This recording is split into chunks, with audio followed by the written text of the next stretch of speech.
Bienvenue, alors bienvenue à ceux qui sont en ligne et bienvenue à ceux qui sont en salle à cette avant-dernière conférence des jeudis CEDOS de l'année. Et sur un sujet qui est un peu bizarre pour moi qui suis informaticienne et qui connais nos codes. Donc je suis accompagnée de Vincent. Bonsoir à tous. Qui va présenter la conférence de ce soir et de Julien qui se présentera après. Merci, bonsoir à tous. J'aimerais juste rajouter qu'on remercie la chaire de nous faire intervenir lors de ces jeudis CEDOS. C'est le deuxième ou troisième de cette année, suivant la manière dont on compte. Donc je laisse la parole à M. Vacher pour nous présenter le no-code et nous prouver son savoir. Merci à tous. Super, merci. Alors déjà, merci à tous d'être venus. Un grand merci à la chaire digitale de Grenoble École de Management qui a organisé l'événement. Pour me présenter rapidement, je m'appelle Julien Vacher. J'ai un parcours plutôt classique où j'ai fait les écoles de commerce, j'ai fait le parcours aussi en cabinet de conseil. J'ai fait tout ce qui est transformation digitale dans les grands groupes. Et j'avais cette partie technicité qui manquait, cette partie seulement en vue macro sur les projets digitaux. Je me suis intéressé au no-code à peu près maintenant 3 ans. Et j'ai fondé mon entreprise il y a à peu près plus d'1 an, du coup, sur le développement avec des outils no-code. Donc un collectif d'indépendants sur le développement d'outils no-code spécialisés sur Bubble. Aujourd'hui, on fait 80% de notre activité sur le développement et 20% sur la formation. Donc on fait de la formation à GEM, mais aussi dans d'autres écoles type Catch. Donc voilà pour la présentation. Je ne vais pas vous demander tous de vous présenter un par un. Par contre, ce qui va être intéressant pour commencer, c'est peut-être faire savoir vous ce que vous connaissez sur le no-code, un peu un état des lieux, savoir comment ça vous parle, qu'est-ce que vous dites, qu'est-ce qu'il y a derrière ces termes. Et du coup, qu'est-ce que ça vous évoque? Du coup, ce que je vous propose, c'est avec votre portable ou votre ordinateur, juste de vous connecter, d'aller sur www.menti.com.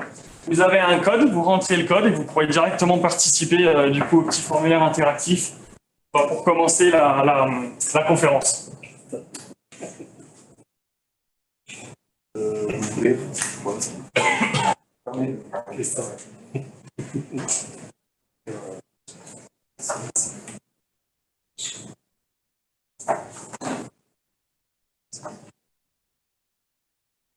Alors, la première question, c'est déjà juste, vous pouvez saisir les mots que vous voulez qui vous évoquent le no-code. Qu'est-ce que ça vous évoque? À quoi ça vous fait penser? Vous avez des mots-clés qui vous viennent en tête.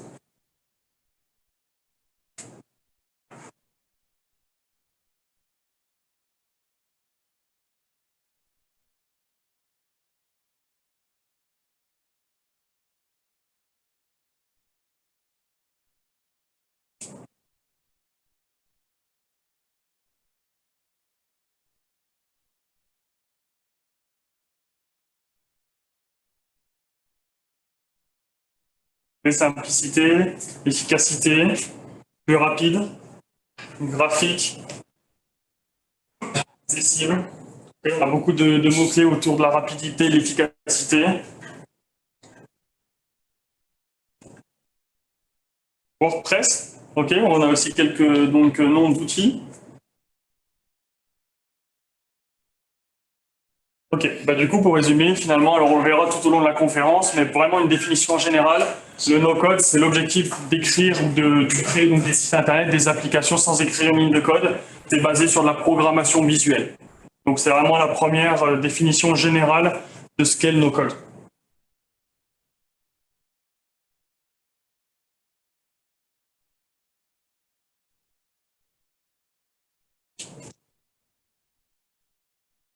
Donc, la question est sur votre téléphone.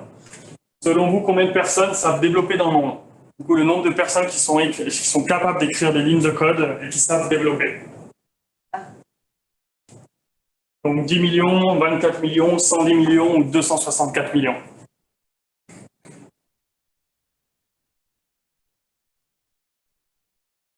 « 24 millions. C'est le nombre du coup de personnes qui savent coder dans le monde. Ça représente 0,3% de la population mondiale. Juste pour vous donner un ordre d'idée, 0,3% de la population mondiale qui sait coder, c'est au Moyen-Âge, c'était la même proportion qui savait lire et écrire.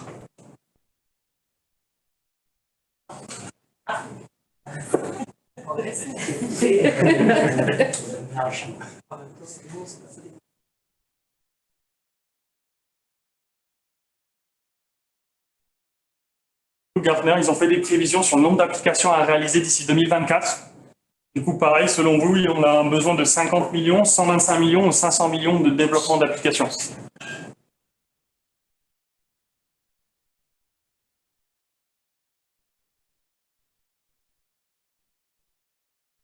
Alors, c'est plutôt partagé, mais effectivement, c'est 500 millions. Donc, d'ici 2 ans, on aura besoin de 500 millions d'applications à l'échelle mondiale.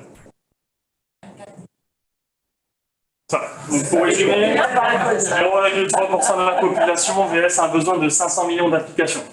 Donc, c'est vrai que si on fait les ratios, si on compare, on a quand même un certain problème. Alors, on continue sur cette bonne lancée.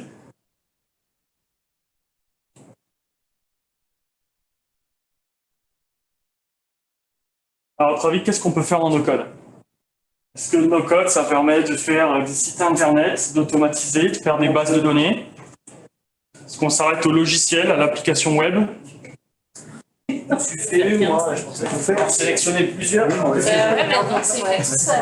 Effectivement, c'est un peu le piège. Alors, toutes les réponses sont bonnes. Ce qui est intéressant, c'est qu'effectivement, on a 17 personnes qui ont répondu site internet. Parce que le no-code de base est connu pour ça. Il a commencé par ça. Et c'est ce qu'on va aussi essayer de voir pendant la conférence, que potentiellement, aujourd'hui, on a un peu dépassé cette limite de création de site internet et qu'on arrive à aller un peu plus loin.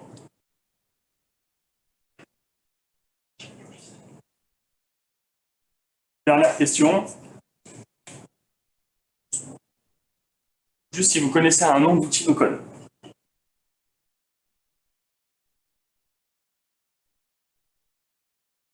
Alors, on avait cité plus ou moins WordPress, donc peut-être pas besoin de le remettre, il a déjà développé. Là, on a pu Netflix, les choses.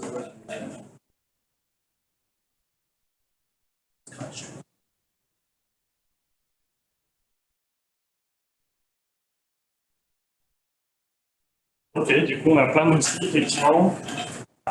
C'est un peu vite. Effectivement, Bubble, Airtable, on avait Notion de ce que j'ai vu, WordPress, Wix. Du coup, effectivement, c'est tous des outils no-code. Alors, j'en ai mis certains comme exemple, Bubble, Zapier, Airtable, Webflow, Glide, mais on compte à peu près 500 outils no-code et c'est justement la difficulté de savoir qu'est-ce qui est du no-code, qu'est-ce qui en est pas, et qu'est-ce qu'on fait avec ces différents outils parce qu'ils font pas tous la même chose.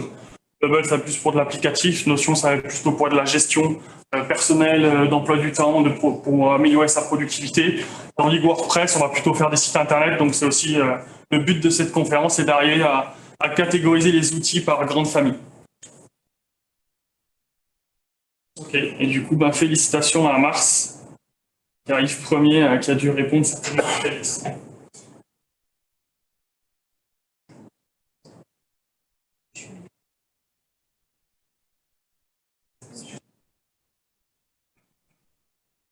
Vous avez gagné 1 an d'abonnement à Notion. C'est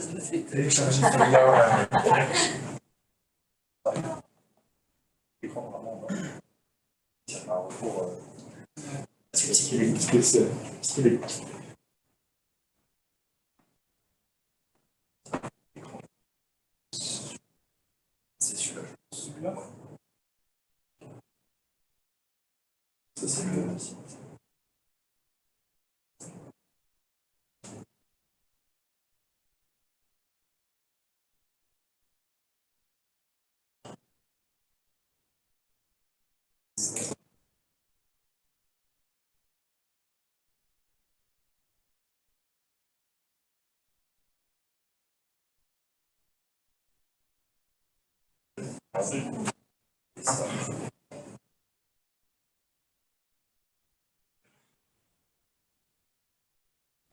Et du coup, c'est quoi le no-code? C'est ce qu'on a dit de façon un peu plus large.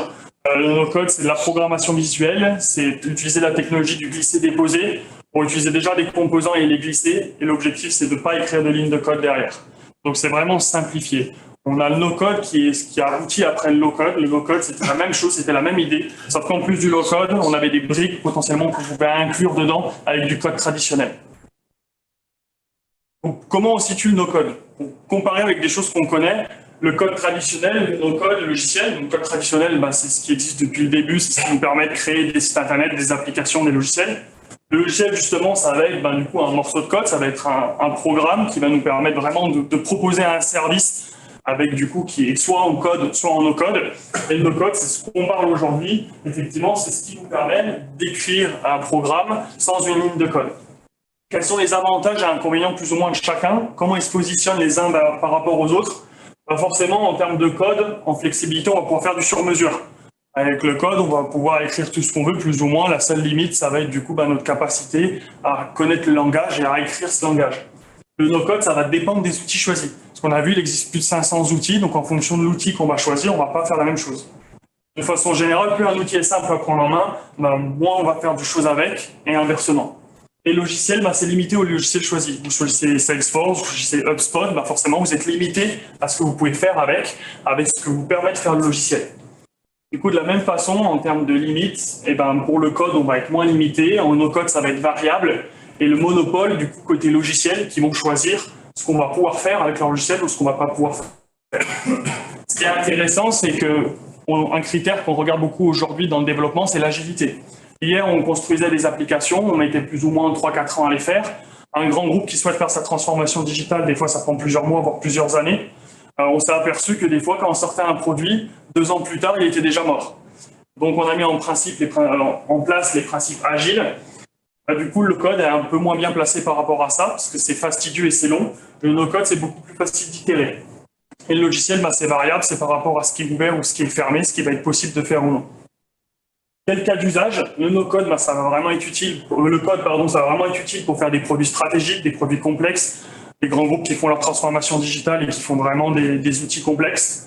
Les outils no-code, de base, c'était plutôt fait pour des outils simples, des outils de création de sites internet. De plus en plus, on va vers des outils métiers, des logiciels, des applications métiers qui sont de plus en plus complexes. Et le logiciel, bien sûr, ça répond vraiment à un spécifique use case en particulier.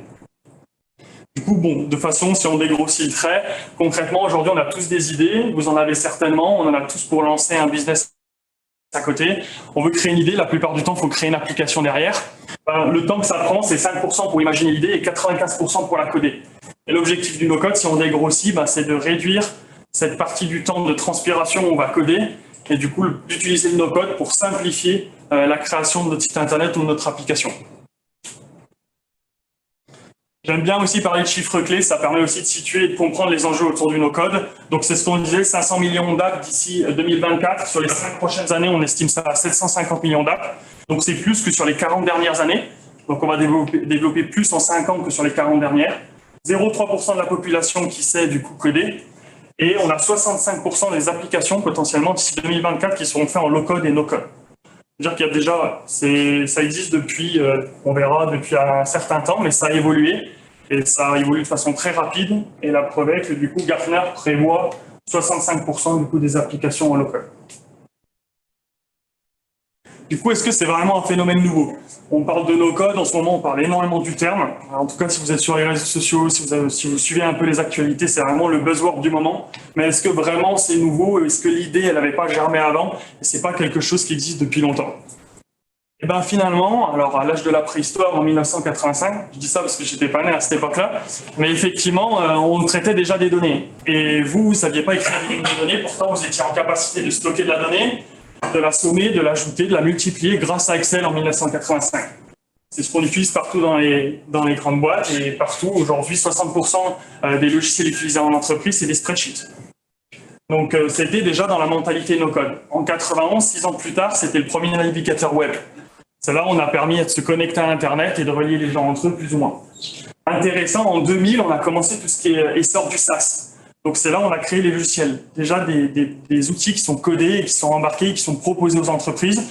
Salesforce est le leader du marché. C'est aussi eux qui ont lancé un peu du coup cette thématique de créer des logiciels sous forme de SaaS.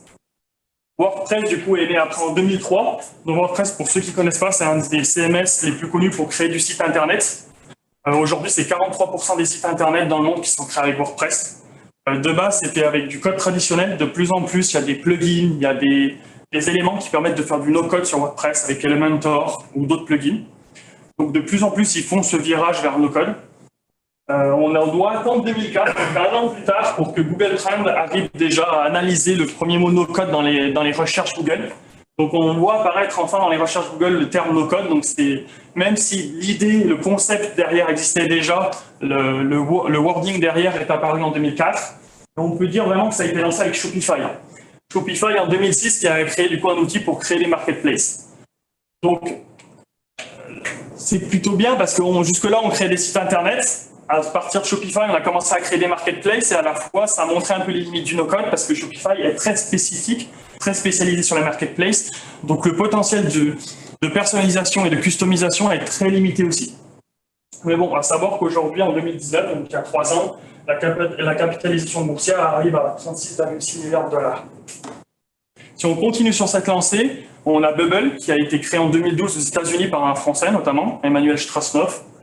Du coup, ils permettent de créer des applications, sont basés sur les applications web, le logiciel métier. Donc aujourd'hui, c'est un des leaders pour créer des outils no-code autres que des sites internet. Un an plus tard, on a Webflow, c'est en 2013 et qui permettent de créer aussi des sites internet, mais qui commencent à prendre beaucoup de terrain par rapport à WordPress, parce qu'ils sont spécifiques no-code et c'est un outil pensé pour les designers. Donc vraiment pour faire la partie front-end de votre application ou de votre site internet. On a suivi par les géants du web. Les géants du web ont commencé à s'intéresser, et c'est aussi depuis là que l'essor du no-code se fait de plus en plus. Microsoft qui a développé son propre outil, donc Power Platform. Power Platform n'est pas forcément connu, par contre Power BI est très connu souvent. Power BI permet de faire de la data visualisation. C'est Excel en beaucoup plus abouti, vous pouvez faire beaucoup plus de choses, vous pouvez visualiser beaucoup plus de choses. Mais la suite Microsoft Power Platform permet de faire aussi d'autres choses. On a Power Apps, on a Power Sites qui permettent de faire des applications, des sites internet. Donc c'est l'entrée en jeu des mastodontes de la tech, du coup sur le marché du no-code. En 2018, on arrive à 6 milliards de dollars. Et du coup, Google, pareil, qui intervient en 2020, ils avaient créé leur propre outil no-code. Ils ont décidé de racheter le leader, donc AppSheet.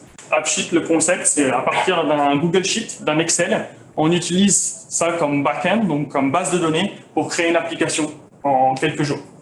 Donc ça nous permet de faire une application très limitée, mais qui nous permet de répondre à un grand besoin quand on voit que 60% des Excel et spreadsheets est l'outil utilisé à 60% par les grands groupes. Et en projection, 2024, 52 milliards de dollars pour le marché du no-code, donc à peu près 10 fois sa valeur en 2018. Bon, si on résume de façon plus ou moins grossière ou rapide, j'ai envie de dire que le no-code, en fait, c'est vraiment la volonté d'améliorer l'interface visuelle depuis le début. On a toujours voulu améliorer le graphisme, l'interface visuelle côté utilisateur. Au début, on n'avait pas forcément d'écran pour voir le code. Les premiers ordinateurs, il n'y avait pas d'écran. Il y a Xerox qui ont inventé les petites icônes sur votre ordi pour du coup créer des fichiers, les changer de place. Ça a été le début entre guillemets du no-code. N'importe qui pouvait utiliser une interface et parler avec une machine. Et de temps en temps, enfin de pas en pas, on a avancé, on a créé du coup tout ce qui est base de données, site internet, et aujourd'hui on arrive à faire des applications métiers et des logiciels. Et peut-être demain on verra si on arrive à faire des jeux vidéo ou des intelligences artificielles. Du coup l'intérêt grandissant, j'aime bien aussi montrer un peu ce que font les grands groupes, parce que les grands groupes ça donne une idée un peu de la maturité du marché. On a eu 2 stratégies opposées, donc les 2 géants Microsoft et Google. Google ont créé d'abord leur propre outil, qui s'appelait AppMaker. Ils ont racheté AppSheet, du coup, comme je le disais juste avant. Pour vous donner un ordre d'idée, AppSheet, en 2020, c'était déjà 1,8 million d'applications créées dans le monde. Donc en à peine 2 ans, ils avaient déjà créé 1,8 million d'applications différentes. Et de l'autre côté, on a Power Platform, qui eux aussi ont créé leur propre outil. Ils n'ont pas racheté de leader sur le marché, mais qui ont créé Power Platform. Du coup, les cas d'utilisation, parce qu'on a parlé de l'histoire, on a parlé des chiffres clés. Ce qui est intéressant, c'est maintenant concrètement, qu'est-ce qu'on fait avec le no-code? On a plein d'outils. On disait, on en a environ 500. C'est du coup difficile des fois de faire la part des choses. On a du Xano, on a Typetonic, on a Airtable pour faire tout ce qui est gestion de base de données. On a des Webflow ou Cart qui permettent de faire des sites internet, ou Bubble qui permettent de faire des applications. L'objectif, c'est un peu de les catégoriser pour comprendre qu'est-ce qu'on fait quoi avec. Donc on a la première catégorie qui s'appelle Building, qui nous permet justement de faire de la gestion de base de données.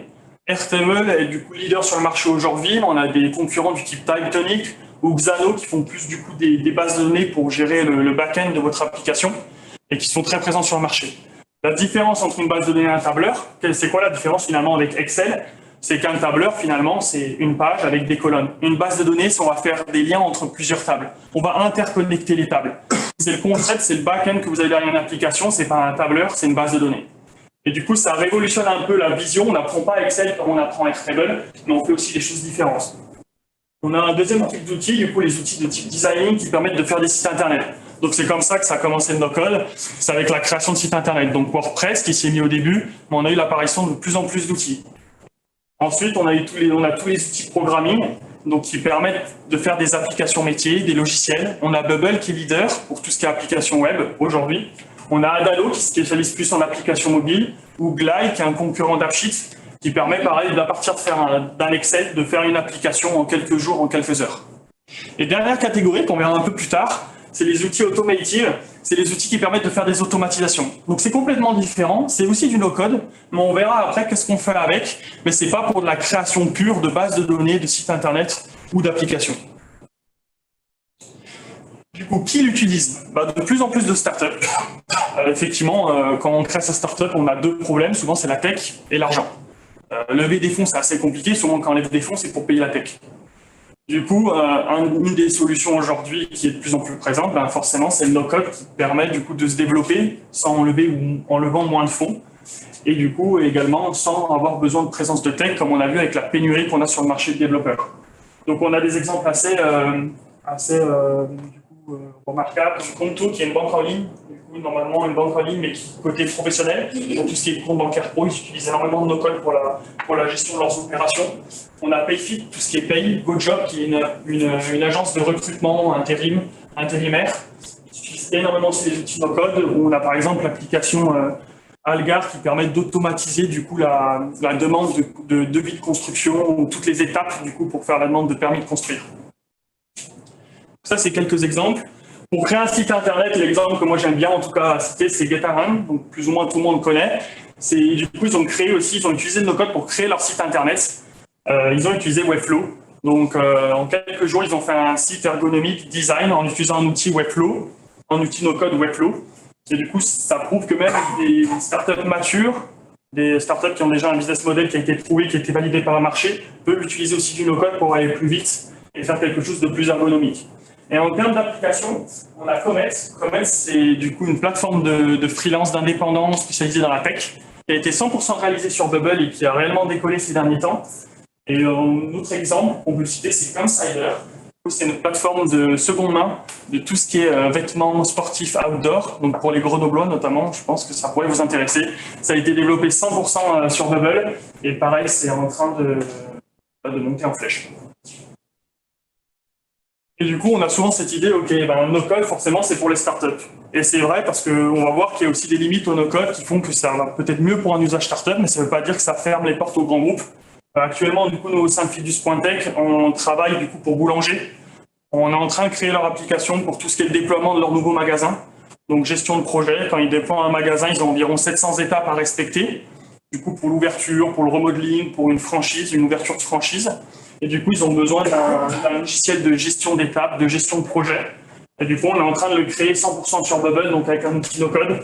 On va pouvoir faire du coup, de la création d'étapes, sous-étapes. On va mettre en place aussi tout ce qui est système de notification interne, système d'automatisation, édition et gestion de documents internes pour le suivi des chantiers. Donc, on peut aussi faire des outils complexes, des applications, c'est un exemple, et pas forcément que pour des startups, mais aussi pour des grands groupes. Du coup, No-Code Ops, c'est la quatrième catégorie qu'on parlait tout à l'heure, où j'ai fait un peu l'impasse volontairement. Qu'est-ce que c'est le No-Code Ops? C'est très différent. L'objectif, c'est pas forcément de créer du site internet, une application ou une base de données. C'est vraiment d'améliorer et d'automatiser les opérations. Pendant longtemps, on a eu cette confrontation entre développeurs et Ops. Les développeurs, c'est ceux qui créent les applications en entreprise. Les Ops, c'est ceux qui les contrôlaient, c'est ceux qui vérifiaient la sécurité, la gouvernance, qui s'assuraient qu'il y ait une cohérence entre toutes les applications. Et du coup, le No-Code Ops, l'objectif, c'est d'automatiser ces parties-là. D'automatiser aussi bien dans les secteurs marketing, commercial, financier, même de développement d'une entreprise. Automatiser, du coup, en essayant de relier les différents process, en essayant de relier les différents outils et les connecter entre eux. Du coup, qu'est-ce qu'on peut faire? Alors, pourquoi c'est si puissant? Parce qu'imaginez, je ne sais pas vous, mais moi, il y a toujours des tâches tous les jours que je répète. Tout le temps. Alors, des tâches des fois de 5 secondes, des fois des tâches de 1 minute. Combien de temps ça vous prend au bout de 5 ans? Si vous effectuez une tâche de 1 minute tous les jours, au bout de 5 ans, ça sera 8 semaines. L'objectif du no-code ops, ou du moins la promesse, c'est d'automatiser ces petites tâches récurrentes qui prennent beaucoup de temps, parce que du coup, c'est des petites tâches chronophages mais qui sont répétitives et qui vont nous permettre, du coup, sur le long terme, d'économiser énormément de temps et d'éviter aussi les erreurs humaines. Un exemple, on parlait de GoJob tout à l'heure, qui utilise le no-code, assez impressionnant, du coup, pendant le premier sommet du coup no-code au monde qui se déroule à Paris il y a 3 semaines, ils ont annoncé qu'ils réalisaient environ 1,5 million d'automatisations par jour, donc de tâches chronophages. C'est-à-dire que tous les jours, il y a 1,5 million d'opérations qui sont faites automatiquement et qui sont traitées par des machines, donc moins d'erreurs. En termes de gain de temps, on est quand même plutôt optimisé, et du coup, ça permettait de se concentrer vraiment sur la vraie valeur, sur le vrai métier, donc RH, et pas seulement de traitement de l'administratif. Quelques cas concrets. Alors ça, c'est des cas tout simples.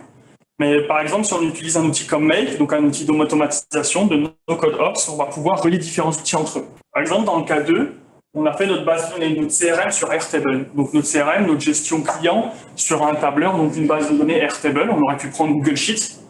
L'objectif, ça va être de le relier directement avec Google Docs. Donc pour éviter factures, bons commandes, devis, propositions commerciales, de réintégrer ces documents directement dans notre base de données, donc notre CRM, et enfin l'envoyer directement par mail en fonction de ce qu'on a fait. Donc on va automatiser automatiquement par relier plusieurs outils entre eux. Ça me paraît tout bête, mais du coup j'ai plus rien à faire. Un client arrive, ça génère directement les documents, ça lui envoie directement par mail, et j'ai posé les conditions pour envoyer tel type de mail à tel type de moment. De la même façon, deuxième exemple, on reçoit tous énormément de pièces jointes dans notre boîte mail. L'objectif, ça va être de récupérer ces pièces jointes, de créer un parcours client, on va dire en fonction de la pièce jointe, de son nom, on va la renommer, on va l'archiver et on va la classifier différemment dans différents dossiers sur Google Drive. On avait par exemple un client, c'était du coup une petite entreprise de BTP, ils avaient plus ou moins 1000 documents pièces jointes par jour entre les devis, les factures, le recrutement des intérimaires, etc. etc. L'objectif, c'était que ça classifie automatiquement les documents pour eux. L'exemple du coup un peu plus complexe qu'on a nous développé au sein de Fidus.internet, c'est pour un client, pareil, la gestion donc automatique de contact client, premier contact client à la remise des livrables. Le client arrive sur le site internet Webflow, il saisit toutes ces données dans le formulaire contact. Il y a une interface qui a été développée derrière sur Bubble qui permet de récupérer ces données, d'éditer tous les documents du coup dans les différents outils Google Drive, Google Slide, Google Docs, Google Sheet pour faire toute la gestion de la finance, de la trésorerie, de la comptabilité et de renvoyer automatiquement du coup tous les documents ou toutes les étapes au client, de faire le suivi par client sur Gmail en envoyant des mails. Donc c'est quelque chose qui a permis au client en fait, donc il y avait à peu près 900 étapes qui ont été définies, mais tout automatisé avec plusieurs cas d'usage en fonction de ce que fait le client, de combien de temps il met pour répondre, de qu'est-ce qu'il envoie. Potentiellement il va recevoir des documents différents et automatisés et personnalisés pour lui. Parce que pareil, on va créer les templates sur Google Slide et du coup en fonction des données qui ont été saisies par le client, le template va se mettre automatiquement à jour. Du coup, le no-code pour un monde meilleur. Alors c'est une petite phrase qui paraît un peu générique et peut-être simpliste, mais on va plutôt voir les avantages, pas de souci, après on verra aussi les inconvénients, je sais qu'il y en a et il y a des limites forcément, l'objectif ça sera aussi de les aborder, mais on va commencer par les avantages. Du coup, de notre point de vue à Fidus.tech, un des gros avantages du no-code, c'est le fait de démocratiser la tech. On l'a vu, on a de plus en plus de problèmes, notamment le fait que 0,3% de la population sait coder, c'est que le code, l'écriture du code, c'est réservé à une élite. C'est réservé souvent au même type de personnes, donc l'homme blanc, d'un certain âge, d'une certaine classe sociale. On a très peu de femmes dans la tech, on a très peu de minorités dans la tech, et du coup on voit qu'il y a de plus en plus, par exemple, d'intelligence artificielle qui reproduit des biais, des stéréotypes genrés, avec certains plus ou moins, problèmes qui s'en suivent. Et l'objectif du no-code, c'est que si on démocratise ces techs, si on permet à tout le monde de créer des sites internet, des applications, alors peut-être pas forcément au niveau le plus complexe, mais déjà à un niveau de complexité avancé, abouti, ça va être d'éviter de la reproduction de ces stéréotypes et de ces biais, créer vraiment des outils qui sont adaptés aux utilisateurs. Parce qu'au final, même du coup, un développeur, s'il répond à un besoin client, la plupart du temps, il va aussi mettre son empreinte sur l'outil dans la manière dans laquelle il va créer l'outil. Et du coup, je pense que c'est un des premiers avantages du no-code, c'est vraiment de démocratiser la tech et d'essayer de réduire ces inégalités, de créer des outils qui sont plus inclusifs et qui démocratisent l'accès au numérique. On a un deuxième avantage, ça va être face à l'urgence. On a vu que pendant la crise sanitaire, les entreprises, elles ont gagné 7 ans. 7 ans par rapport à la digitalisation de l'entreprise. On a estimé que du coup, en 2 ans de Covid, les entreprises ont tout investi massivement dans le digital pour compenser le fait qu'elles ne pouvaient pas aller sur leur lieu de travail physique. Et du coup, ça a permis de gagner 7 ans par rapport au déroulement normal qu'aurait suivi une transformation digitale. 72% des PME françaises estiment avoir survécu au Covid-19 grâce au digital. Et du coup, pareil, le télétravail a permis à 40% des sociétés de poursuivre leur activité. Du coup, ça montre quoi? Ça montre que les entreprises qui étaient digitalisées, qui étaient équipées, ont mieux survécu que les autres en cas de crise, en cas de situation de crise. Ce qui est intéressant avec le no-code, c'est que ce qui est triste, c'est qu'aujourd'hui, avec la pénurie, les PME, c'est souvent celles qui sont privées de digitalisation. Et le no-code, ça permet de développer 5 fois plus rapidement et ça permet d'itérer. Pour des entreprises, des PME qui n'ont pas forcément des budgets à 6 chiffres pour créer des applications, ça va permettre de créer déjà des premiers produits et d'itérer facilement et en cas de crise aussi de s'adapter rapidement. Parce que vous arrivez en cas de crise, personne ne pouvait prédire Covid, personne ne pouvait prévoir la solution pour compenser cette crise et du coup, no code en partie a permis de répondre de façon très très vite à un cas très précis, à une crise très précise, du coup la Covid. On a un exemple de résilience que j'aime bien citer qui est Boomerang. Boomerang Events, c'est quoi? C'est du coup des escape games. Donc forcément, quand il y a eu le Covid, petit problème, parce que les escape games, c'est plutôt en présentiel. Et du coup, en no-code, en à peine 1 ou 2 ans, ils ont tout digitalisé grâce notamment à l'outil Bubble. Ils ont créé des escape games virtuels, donc en ligne, des événements en ligne, digitalisés. Ils sont partis avec une perte de chiffre d'affaires de 80% sur la première année. Et grâce à Bubble, notamment, ils ont fait créer 2 nouvelles activités et ils ont fait plus 300% de croissance en 2 ans de Covid. Du coup, ça a montré que finalement, le code traditionnel, il aurait peut-être fallu 5 ou 10 ans pour développer des nouvelles solutions. Le no-code, en à peine 1 an, ça a permis de proposer des autres produits et de pivoter sur son marché. Troisième avantage, et pas des moindres, c'est du coup aussi, de la même façon, répondre à l'urgence.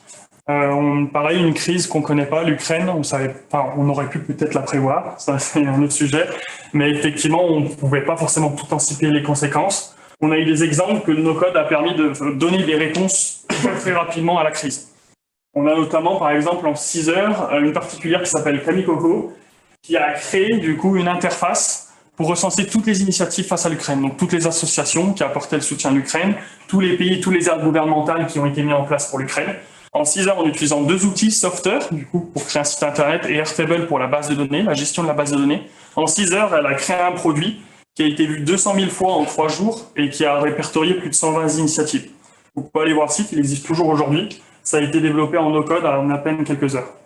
De la même façon, on a même du coup aussi des plateformes au niveau un peu plus élevé, pas forcément particulier, qui ont été développées pour répondre à la crise ukrainienne.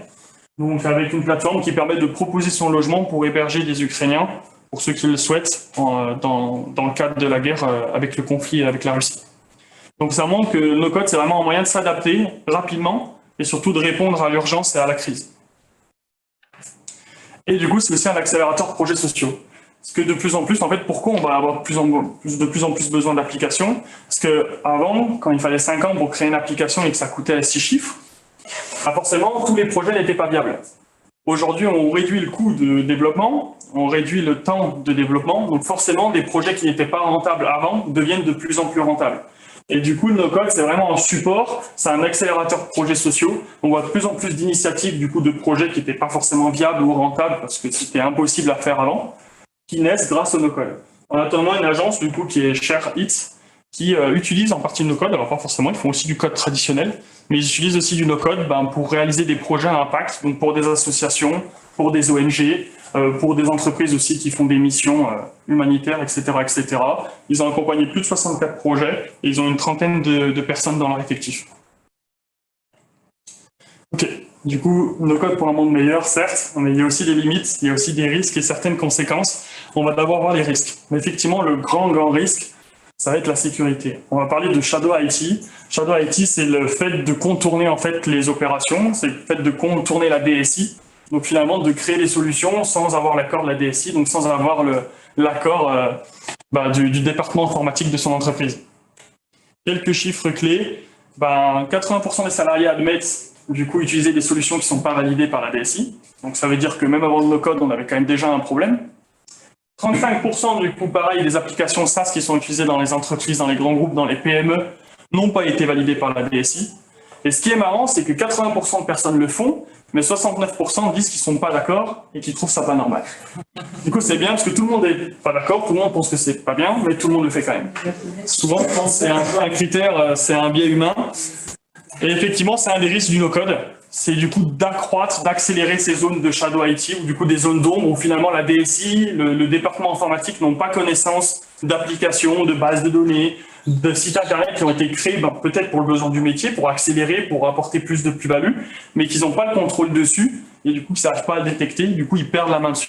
Donc c'est un peu le contournement de cette DSI qui peut poser problème en termes de gouvernance. Donc ça lève vraiment un enjeu de gouvernance et de sécurité. C'est quoi les conséquences? C'est une perte de contrôle de visibilité, c'est une perte des données. Potentiellement, on peut créer des nouvelles données dans d'autres outils qui ne sont pas référencés. C'est un coût des fois. Parce que forcément, par exemple, vous allez dans des énormes grands groupes du CAC 40, il y a énormément de business units différents, ils utilisent chacun leurs propres outils.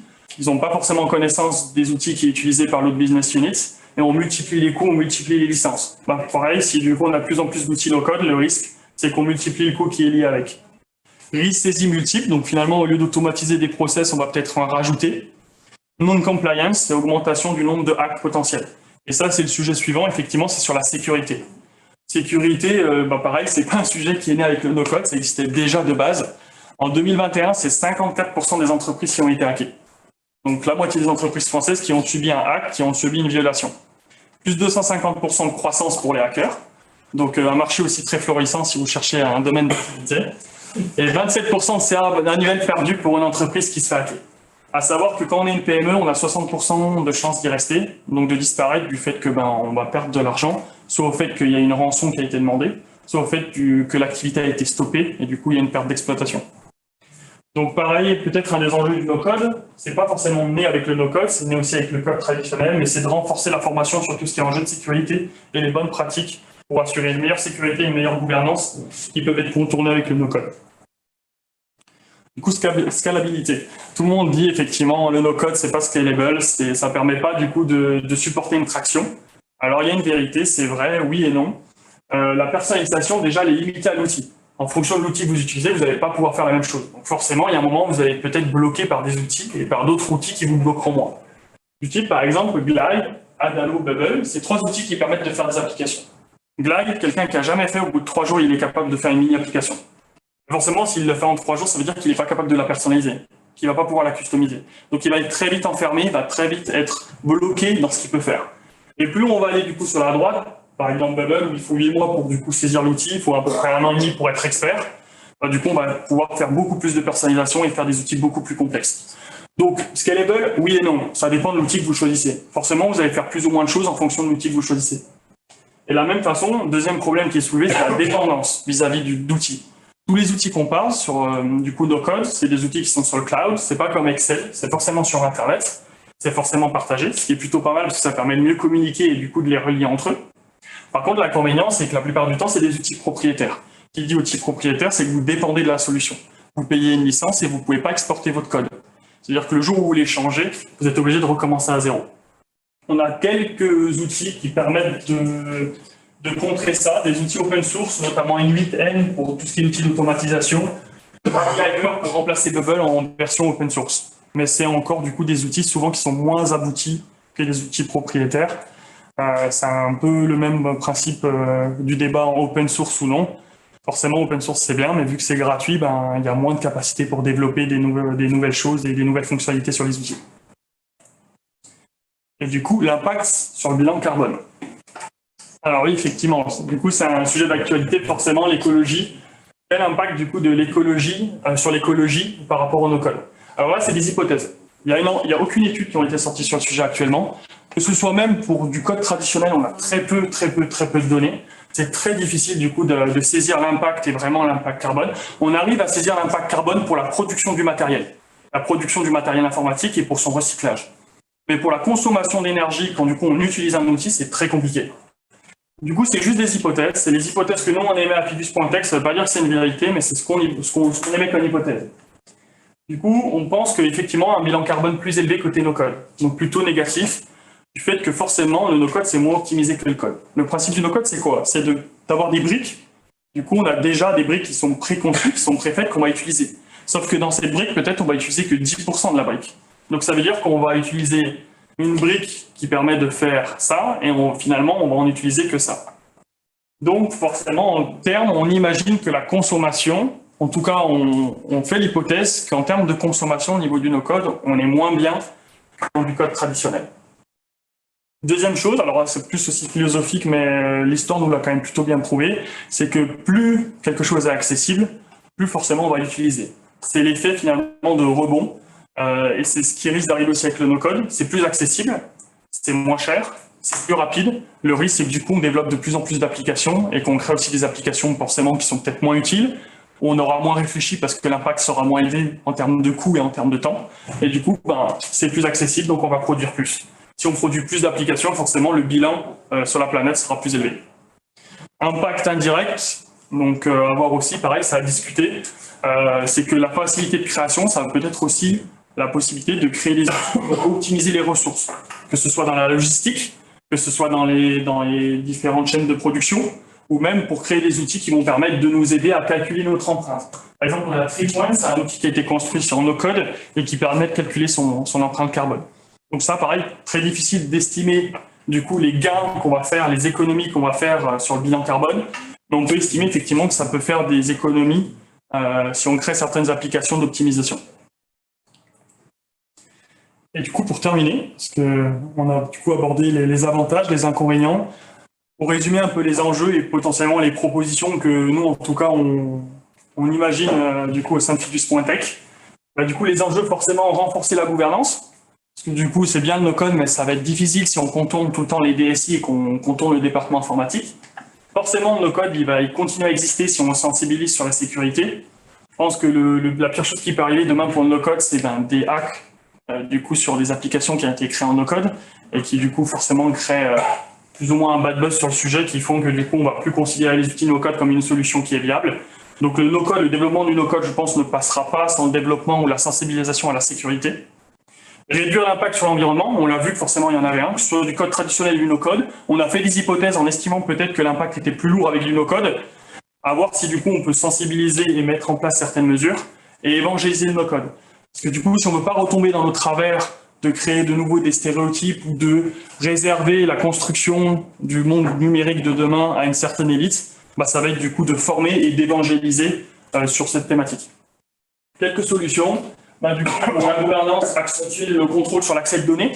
Forcément, si du coup la DSI met des restrictions sur les données, que du coup elle demande des autorisations pour avoir accès à la donnée, on ne peut pas créer des applications si on n'a pas accès à la donnée. Donc c'est un moyen d'accentuer la gouvernance, c'est ce qui est mis en place la plupart du temps dans les grands groupes aujourd'hui pour contrer ce problème de gouvernance vis-à-vis du no-code. Pour tout ce qui est sécurité, on a le même problème que ce soit du code traditionnel ou du no-code. Si on n'est pas formé sur la sécurité, notre application ne sera pas plus viable, pas plus sécuritaire. Donc c'est accentuer la formation dès le lycée et voire dès le plus jeune âge. Réduire l'impact sur l'environnement, nous ce qu'on pensait, alors c'est peut-être un peu utopiste, mais forcément sensibiliser sur l'éco-conception. Il y a plein de manières qui permettent d'économiser et de développer du code qui est plus optimisé et qui permet du coup d'avoir une empreinte carbone plus basse. Créer une taxe potentiellement sur la donnée stockée, dans l'idée de celui qui consomme paye, pollueur-payeur, entre guillemets, sans vouloir forcément cibler certaines personnes, mais l'objectif étant de créer une taxe pour limiter du coup la création avec l'effet rebond d'applications multiples et tout genre. Ajouter le critère du coup dans les marchés publics. On a vu que ça a aussi pas mal marché pour tout ce qui est par exemple BTP. Pourquoi pas demain dans les marchés publics, quand on crée une application gouvernementale, d'inclure le critère d'éco-conception comme base. Ça peut être un moyen aussi du coup pour mettre en place et sensibiliser sur ce sujet. Et pour l'évangélisation, pareil, c'est former un maximum dès le plus jeune âge, de la même façon qu'on apprend une langue étrangère. Demain, c'est plus Excel que Python qu'il faudra apprendre, mais certainement peut-être des outils type Airtable, Glide, etc., etc. Voilà. Voilà, à vous. Je te remercie Julien pour la présentation. Du coup, maintenant, je propose qu'on écoute les questions de la salle et ensuite les questions du chat. En attendant que vous puissiez réfléchir à toutes vos questions, moi j'en ai une première à adresser à Julien. J'ai lu en préparant cette conférence qu'il y a une norme sur le développement des apps téléphones qui s'appelle l'EWASP, qui a évalué que 94% des applications qui étaient développées en no-code violaient donc des normes de sécurité. Alors est-ce que du coup, avec la multiplication des offres qu'on va proposer à des développeurs citoyens, est-ce qu'on ne va pas continuer à rendre encore plus de failles de sécurité disponibles sur le marché? Si, c'est un véritable enjeu, je suis totalement d'accord avec le sujet. Et un peu le but de la conférence, c'est de montrer aussi les vraies limites sans forcément essayer de les cacher. C'est un enjeu, c'est la sécurité. On sort effectivement le chiffre comme quoi la plupart des applications de code violent la sécurité. Je pense qu'on a le même problème avec aussi du code traditionnel. Forcément, les développeurs vont être plus sensibilisés. Le vrai enjeu demain, c'est de sensibiliser aussi du coup, les développeurs citoyens à mettre en place mettre en place la sécurité sur leur application pour éviter ce genre de déboires et de dérives. Après, effectivement, ça passe par la formation, ça passe par la sensibilisation et ça passe aussi peut-être côté client. Parce que forcément, côté client, quand on facture une partie sur la création de la sécurité sur une application, le client, la seule chose qu'il veut voir, c'est le résultat côté utilisateur. Et on a tendance souvent aussi à oublier ça dans la partie cahier des charges. Donc, un concurrent qui va mettre en place de la sécurité vers un autre concurrent, forcément, il va être plus cher et donc peut-être aussi moins choisi sur le marché. Et c'est valable aussi pour du code traditionnel comme du no-code. Une question dans la salle. Merci, franchement, c'est super intéressant. Et puis, on a des questions en ligne aussi, donc l'animateur en faire le relais. En écoutant, je me suis posé la question et j'ai imaginé l'énorme crise du DPO. Alors, sans parler de la partie Shadow, etc., il se dit putain, merde, il a pris les données, il les a foutues sur Google Drive et ils sont pas compliant RGPD parce que j'ai pas de contrat avec eux, ils utilisent la version gratuite. Enfin, c'est du Shadow IT, ce que je suis en train de dire. Mais même si on parle pas de Shadow IT, s'il y a une duplication en interne, même sur les outils internes de fichiers avec des données personnelles, etc., est-ce que les outils, et je reviens de ma question, de gouvernance, à votre connaissance, qui existent aujourd'hui d'un point de vue architecture des SI, d'un point de vue gouvernance des SI, tout simplement, sont suffisants pour gérer nos codes, ou est-ce qu'il y a des pistes pour des nouveaux métiers finalement, en fait, un gouverneur du no-code? C'est clair que c'est un vrai enjeu. Les solutions existantes aujourd'hui, non, elles ne sont pas suffisantes. Clairement, que ce soit pour du code traditionnel ou du no-code. Quand on va dans certains grands groupes et que des fois on n'arrive pas forcément déjà à récupérer des données sur les employés eux-mêmes, ou même en côté RH, on n'arrive pas forcément à récupérer des données de base. On peut imaginer que côté DSI, côté applicatif, on arrive encore moins à récupérer ces données. Donc non, aujourd'hui, les outils de gouvernance sont vraiment, je pense, en retard. Après, effectivement, l'enjeu, ça va être peut-être de créer ces outils. Je pense vraiment que ça va passer, pas forcément créer des outils, mais restreindre l'accès aux données. Vraiment poser des conditions sur l'accès aux données. Quand quelqu'un veut avoir accès à une donnée, va forcément faire une demande d'autorisation, une demande du coup d'accès. Du coup, on va pouvoir répertorier qui a accès à quel type de données. Un peu finalement comme la RGPD, où l'objectif final de la RGPD, c'est de définir des processus, de définir finalement un schéma où se situe la donnée, où elle est stockée, où est-ce qu'elle est enregistrée. De la même façon pour la gouvernance, finalement, qui a accès, qui contrôle et qui potentiellement peut utiliser les données et quel type de données. En fait, j'imagine, d'après ce que j'entends là, et puis je m'arrêterai ici, parce que c'est pour ça que je me suis permis discrètement de poser une question. Je vois deux choses par rapport à la réponse. Est-ce qu'on ne va pas vers une APIisation en fait, des systèmes d'information dans l'entreprise? C'est-à-dire qu'on n'a que des bases avec, que des stockages avec des API. Et derrière, est-ce que finalement, ce qui ne devient pas le plus important avec le no-code, ce sera l'objet de la conférence de janvier, c'est du master data management qui est bien fait pour savoir en fait, quelles données représentent quoi dans l'entreprise et qui a accès pourquoi. Tant qu'on a ça, on peut faire du no-code. On va clairement sur une APIisation. De toute façon, le principe où déjà les outils no-code sont en ligne, forcément, c'est qu'on va utiliser les API. Donc on va concrètement dans le sens où on veut de plus en plus des outils qui sont ouverts, qui sont en ligne, qui sont dans le cloud, du coup qui permettent l'utilisation d'API. Donc c'est des portes ouvertes du coup forcément plus ou moins aussi. Donc ça on y va droit dedans. Dans le code traditionnel, ça fait 10 ans qu'on va dans les API. Et effectivement un enjeu clé, c'est aujourd'hui il y a une même pénurie en termes de développeurs qu'en termes qu'architectes, qu'en termes de cybersécurité, dans le secteur aussi du contrôle de la donnée, du data management. Aujourd'hui, c'est des filières qui sont en pénurie partout, mais partout. Et des outils de données, de visualisation de données, même avec du Power BI ou qui permettent déjà de comprendre la donnée pour pouvoir la contrôler, c'est vraiment des opportunités de métier qui sont ouvertes et que tout le monde recherche.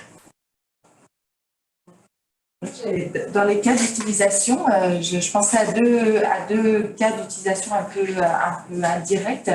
Le premier, ça peut être de donner envie à des personnes qui voudraient être développeurs mais qui n'osent pas aller se faire ce pas parce qu'ils disent je suis pas bon en maths, enfin moi j'ai pas, un peu comme le solfège en musique quoi.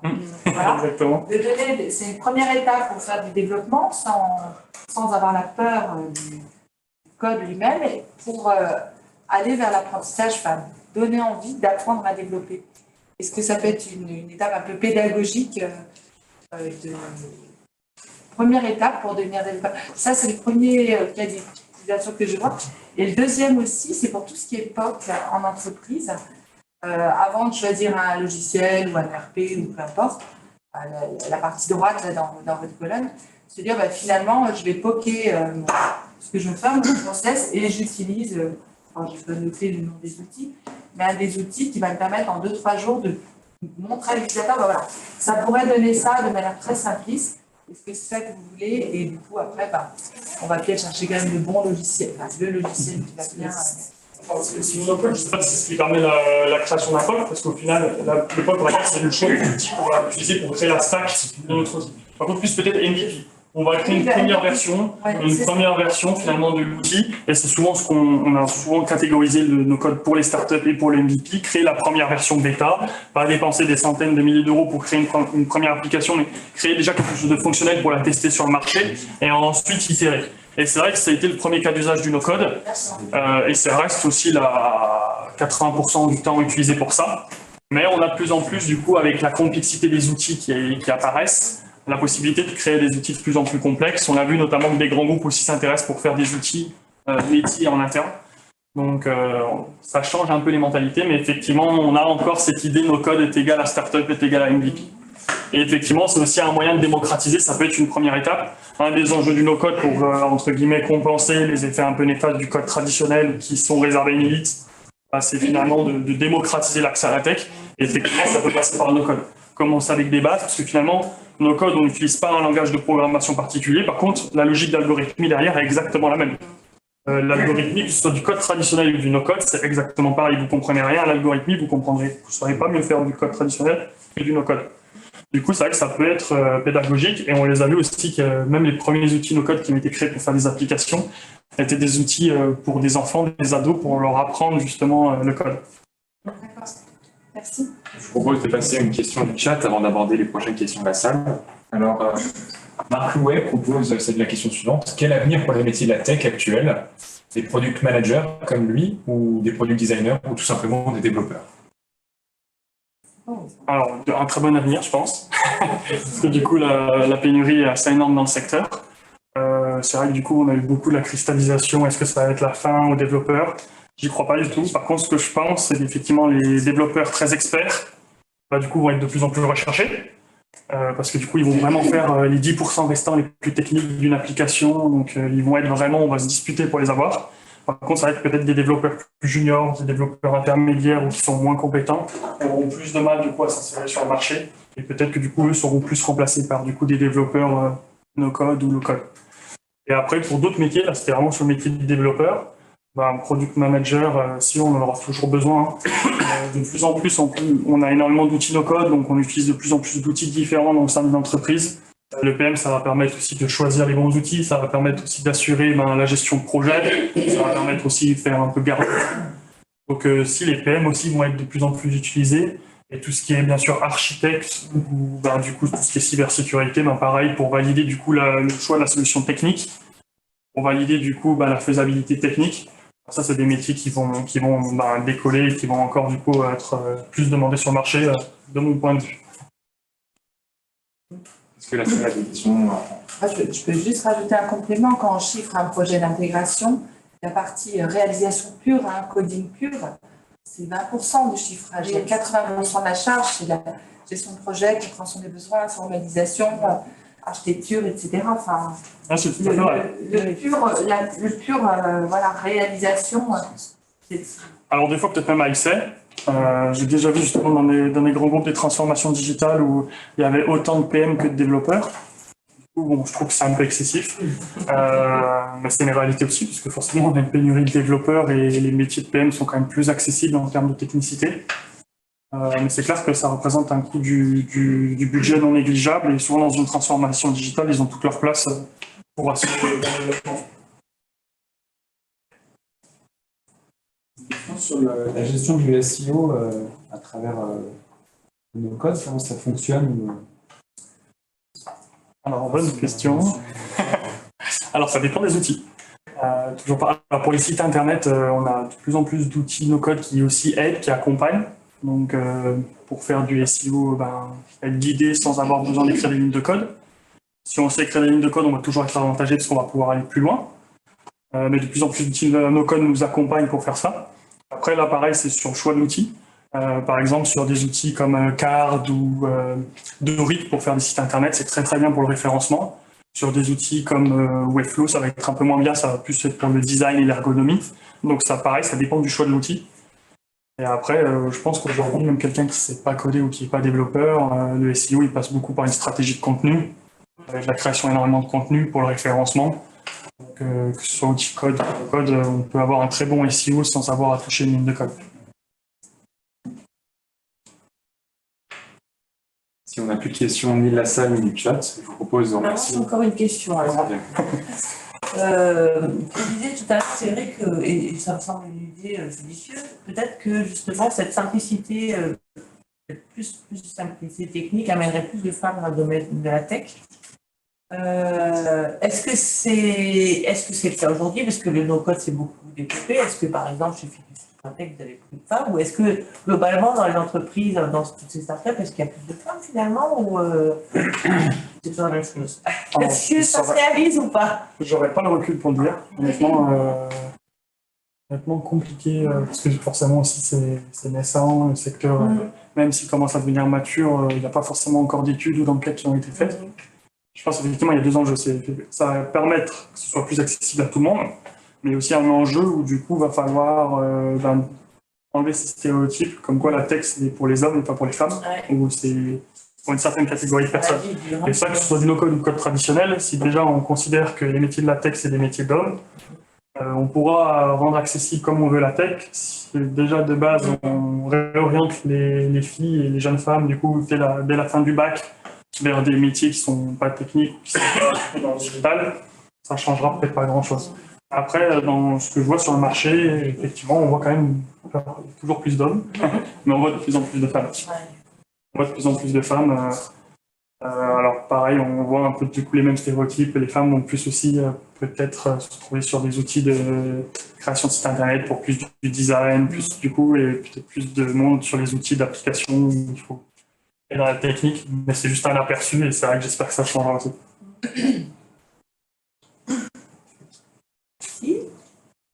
Le modèle économique de ces outils, c'est quoi? Est-ce qu'il y a une partie gratuite et puis une partie payante, ou c'est payant dès le premier clic? Non, la plupart des outils, souvent, c'est gratuit au début. Du coup, on crée l'outil, et une fois qu'il est créé, qu'on le publie en ligne, qu'on le rallie à un nom de domaine pour le mettre en ligne, ça devient payant. Effectivement, après, le modèle économique, c'est une stratégie de volume, donc c'est le nombre d'utilisateurs. Et c'est vrai que du coup, pareil, on disait, un outil propriétaire, un outil no-code, on est dépendant. C'est vrai, donc on est dépendant pour la solution et potentiellement le prix. On peut se dire que demain, un outil no-code peut multiplier son prix par 100, du coup, on est totalement dépendant. C'est ce qui s'est passé avec Bubble il y a 9 mois. Ils ont augmenté leur prix de 20%. Et du coup, toute la communauté a complètement explosé sur le sujet. Du coup, ils sont revenus en arrière. Donc, il y a une dépendance aussi, mais forcément, plus l'outil est gros, plus la communauté est grosse de l'outil, plus aussi l'outil est dépendant de sa communauté. Donc, il y a un certain équilibre qui se crée. Forcément, si l'outil devient trop cher, on va se réorienter vers d'autres outils qui sont potentiellement moins chers. Sauf qu'il y a cette non-réversibilité. C'est ça, effectivement. Ça reste du coup un des sujets. Et c'était intéressant même pendant le congrès du coup no-code qui a eu à Paris il y a 3 semaines. C'était le premier congrès mondial du coup sur le sujet qui s'est déroulé à Paris, donc plutôt bien pour la France. Et c'était assez intéressant parce que du coup le PDG de Bubble, du coup, qui est un outil pour créer des applications, il expliquait que demain, même s'il voulait exporter le code, il voulait donner le code à ses clients, il ne pourrait pas, parce qu'au final, il n'y a pas vraiment de code derrière. Donc c'est des briques, vu que c'est des emmêlements, il n'y aurait pas potentiellement un code source à exporter. Du coup, en fait, il n'y aurait pas la possibilité de le faire. Ah oui, quand même. C'est quand même très obscur, hein, du coup. C'est très obscur. Et de la même façon, du coup, on perd un enjeu de... Alors, c'est à la fois bien et pas bien. C'est que du coup, vu que c'est des outils, on délègue un peu les enjeux de sécurité aussi à ces outils-là. Alors, bien ou pas bien, dans le sens où on peut se dire que les outils qui ont une grosse communauté, ils ont plus de moyens pour répondre à des enjeux de sécurité. et à la fois pas bien, parce que du coup, on délègue aussi et on repose la sécurité sur le seul et même acteur. Comme on a pu voir, même Google ou Facebook, il y a eu des hacks, il y a eu des problèmes, il y a eu des failles. Donc c'est avantageux parce qu'ils ont toutes les ressources en interne pour mieux contrôler ça. À la fois, ça recentre la cible au seul et même endroit. Pas de nom de famille. Est-ce que vous recommandez d'enseigner le no-code à jeunes? Non, mais J'ai un petit peu répondu à la fin, mais effectivement, il y a 20 ans, en arrivant en entreprise, on savait maîtriser Excel, on était le roi. Aujourd'hui, c'est une base, on ne maîtrise pas Excel en arrivant sur le marché de l'emploi, je pense que ça devient compliqué. Demain, on ne saura pas maîtriser Airtable ou des outils no-code, je pense que du coup, ça sera peut-être pas compliqué pour les 10 prochaines années, mais peut-être dans les 20 prochaines, oui. Et du coup, c'est vraiment un moyen de se démarquer dans les entreprises.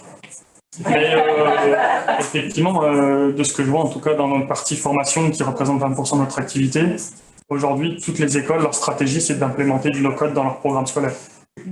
Ça devient tous les plans stratégiques. Oui, du coup, on intervient à Cage, on intervient à l'ISG, on intervient du coup dans plusieurs écoles. Et à Gênes J'aime pour l'instant que pour la conférence. Et du coup, Ça